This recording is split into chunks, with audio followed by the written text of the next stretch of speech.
possessing marijuana. Okay, we'll have medicinal marijuana.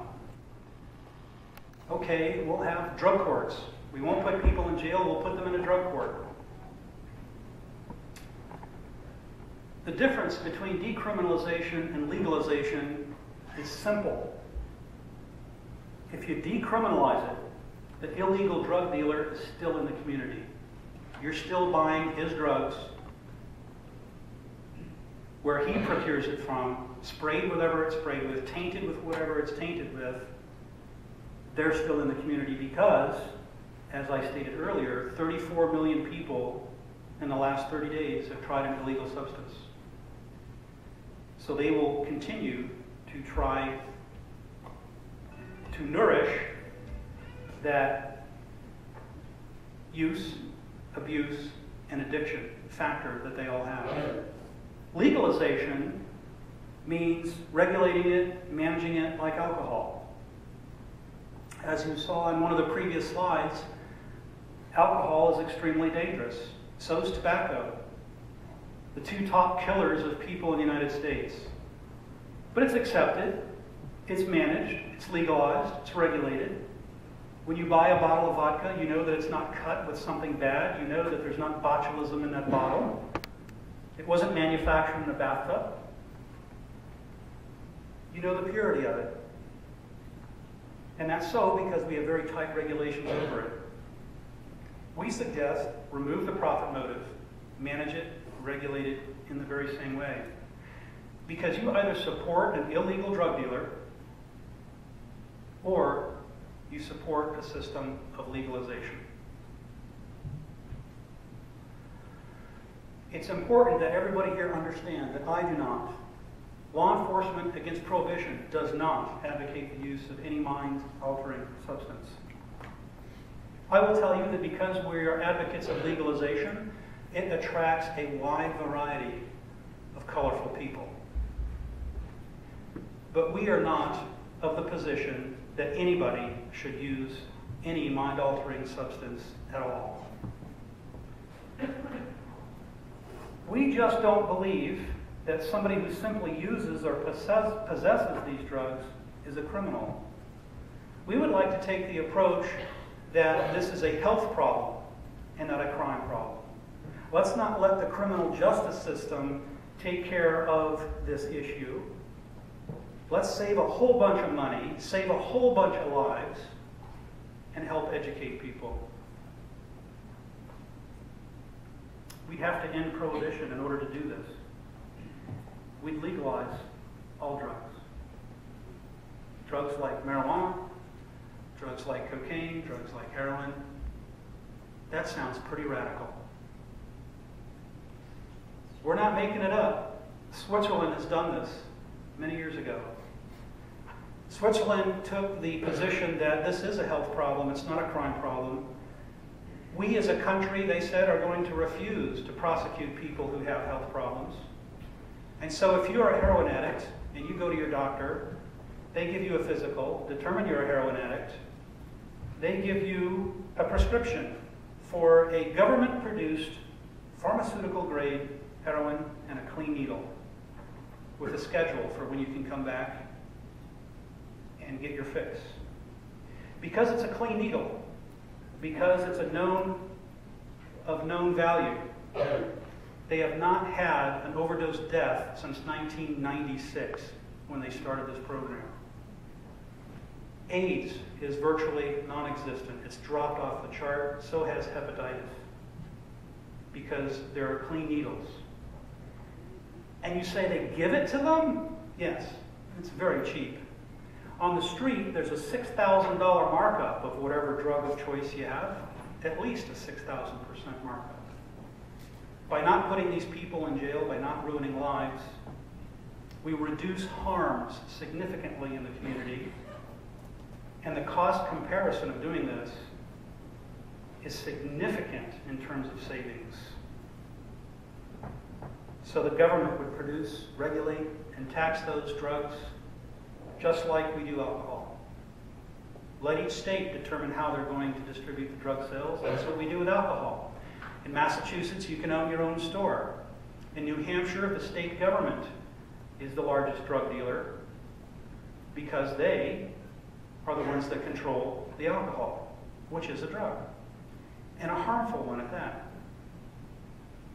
The direct profit from those sales, we suggest, would go to programs to help people and to educate people. But if you legalize it, won't everybody use?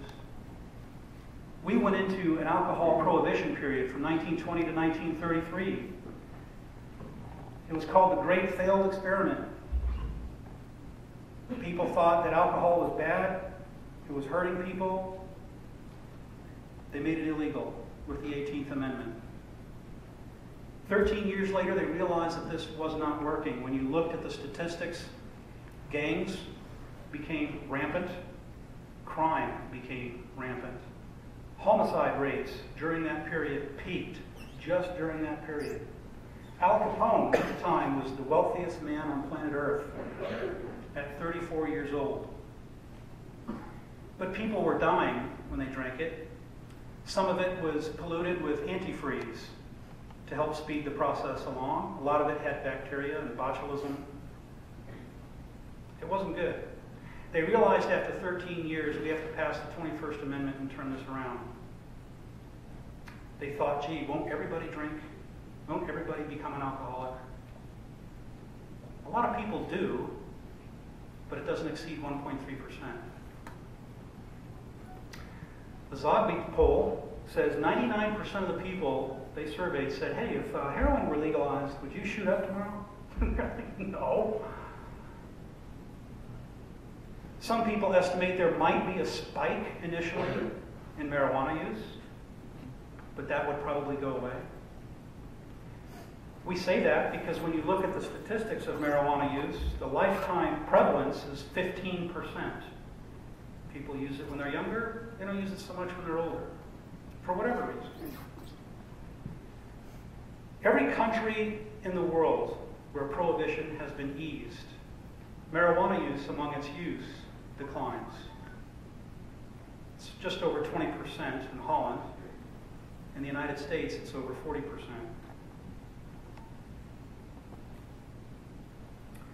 Some people say to me, how is it that we can, for so many generations after listening to this, just not do it?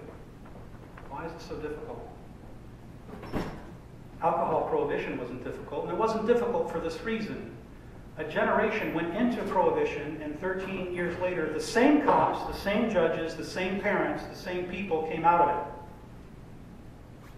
With the drug war, we've had generation after generation after generation experience this prohibition. So it is difficult for us to wrap our mind around it. And legally, you could say, how would you get that toothpaste back in the tube if you changed that policy?